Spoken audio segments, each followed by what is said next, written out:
Damien, a lot of emotions after that, I'd imagine. Yeah, high and low. I was just saying to the staff up there, Darren, that 2 goals we conceded is probably the most deflated I've ever felt in my whole career, possibly my life. Here, that's the game. These are the moments we live for. Jack Moylan, stand up. His job isn't done, I have to say. He still has a game to go. Finish off the job, as I said, after Derry. But yeah, the highs and the lows of football, that's why we love it. Absolutely incredible night.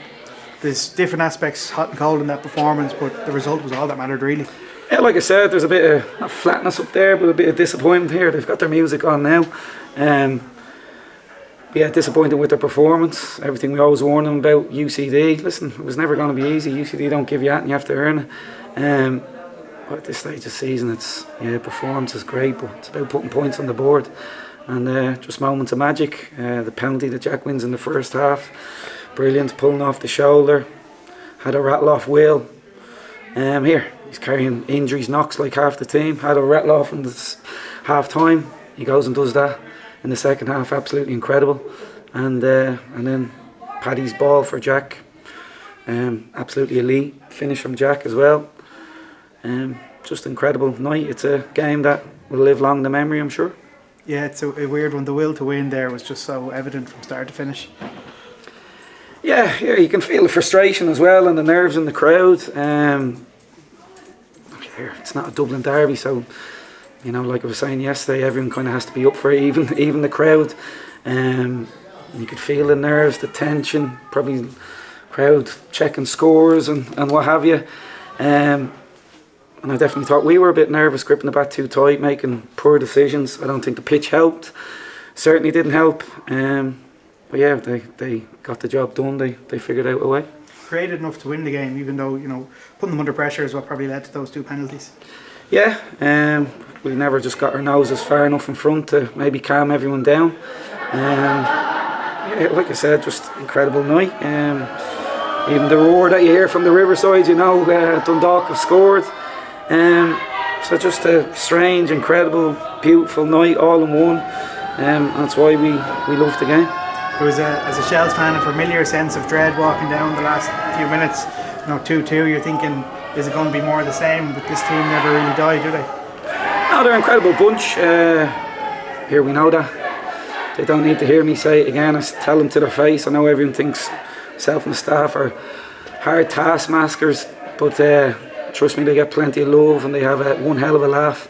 And like I said last week, we're as tight a staff and players as I've ever come across, and I think it just shows, and that's why the Riverside buy into it, etc, etc. And listen, everyone's over the moon tonight. You can hear the kids outside cheering, but the job isn't done, so it's calm, go have a shandy, go have a beer, whatever, but it's back to work Monday. It's reset button because there's a big game next Friday.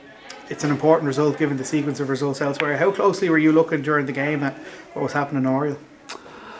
I didn't ask once, even at half time I didn't check, and I told the guys I hope you haven't checked. We went off and just had a chat, the staff for a couple of minutes, came back in because like I've said for the past month, it's all about us. So the first I knew was when you hear the Riverside scream, cheer. Obviously went to 2-2, and then we're trying to figure out on the bench, okay, where are we in the table now? I think we were still 4th maybe on goal difference, but then you need a different result maybe next week. So just a crazy night, one that will live long in your memory, I'm sure. You're limping, I can see your celebrations of the 3rd goal. But again, was it worth it, Darren? Absolutely. 100%, definitely worth it. It's really well poised now. You wanted to get it back in your own hands. You've done everything to do that tonight. Yeah, there's going to be swings and roundabouts. If everything was straightforward in life wouldn't be enjoyable. So there's going to be bumps along the road, last week being one, and we could say, what if, but here everyone could say, 3-4 games ago, Bowes at home or Bowes away, Daily, man, what if we should have won, but yeah, we didn't last week, we didn't. Rovers on the box last month, we deserved it, but we didn't. So we're in the position we are. Yes, it's in our control to get 4th. We have to go do it. We have to. It's what we've worked for, not for the last month, not for the last year. It's from when I first got announced. It feels like an eternity ago. When was it? November 2 years ago. we have to go finish off the job, and then obviously it's in the lap of the gods with the cup final. You're wearing the BD t-shirt. It was a pretty impressive display. What did you make of that walking over to the dugout tonight? Incredible. It will probably cost me another couple of £100 getting the picture blown up, and I'll have to find a space in the wall somewhere for it. So incredible. Myself and Joey were doing our 5k before the game. I met a couple of the BD guys. They gave me the t-shirt. It was a pretty slow 5k. They actually commented on it. But amazing display, and it's what makes the league. People will come and go, whether it be players. Here, Jack's gone, but the league will always be here. Managers come and go, owners come and go, but the league is the greatest league in the world because of people like you on there. Just Shels absolutely to the core. The BD pulling up the banner tonight, absolutely incredible. I've fallen in love with the league overnight. I lose touch of what's going on in the Premier League. My son Woody, great moment for me tonight. I jumped the barrier, went in and hugged and kissed him. He'd just be asking me, who should I put in his fantasy team. I can't really comment because all I know now is the League of Ireland. So to me it's the #1 league in the world, and long may it continue.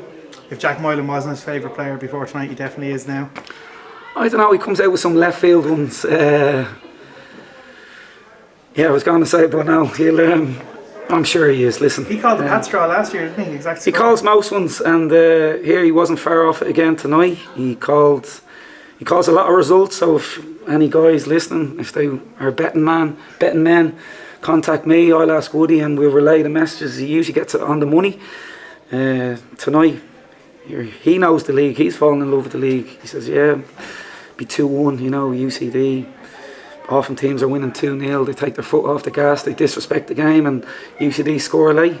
Here, you could say it was similar tonight, giving away crappy goals and us getting a late one. So, sorry not to encourage gambling here.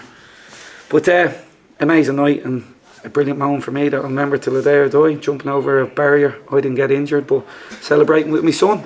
So it's why we do what we do, get involved with the game. Just a final word on Jack. I mean, it'd be easy for him to phone it in. Like he knows what he's doing next year. He's not going to be here. He's not going to be able to enjoy Europe if Shels get there. But you wouldn't be able to tell that from the performances over the last few weeks. No, it speaks volumes about the man, and I call him a man. Maybe he was a young boy when we signed him, but he's become a man. I let him do everything tonight. I asked him to take the team talk before the game. If we're in a more comfortable position, I would have loved him to take the armband.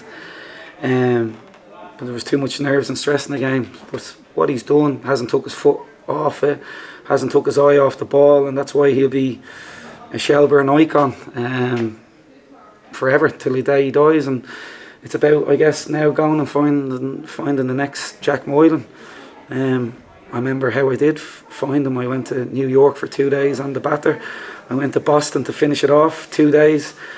All my guys, my mates went on a different flight elsewhere, and I was sitting in a bar, half drunk, pretty drunk, and I was watching Jack Moylan's clips, and I thought, wow, this kid is good. So I rang him drunk from Boston. So maybe I should get... What? Did he answer? He did. He thought it was a prank call. Maybe I was slurring with my words. There was obviously the time delay with the phone. So I did ask him to obviously meet me when I was back from Boston. Obviously not the next day because I'm not good with hangovers, so I met him later on during the week. But that's how I spotted Jack Moylan, sitting in a bar on my own in Boston, getting drunk, looking at his magic, and we were lucky enough to see his magic firsthand for the last 2 years, and it's been absolute incredible watching him and grow, become a man. But lastly, as I'll say, it's a message to Jack, to you, to the fans, to the staff, to the players, to the board, everyone, to the fans. The job isn't done. So yeah, Jack, well done. Love you. Fans, have a great night. Here, big game next Friday. Thanks, Damien. Cheers.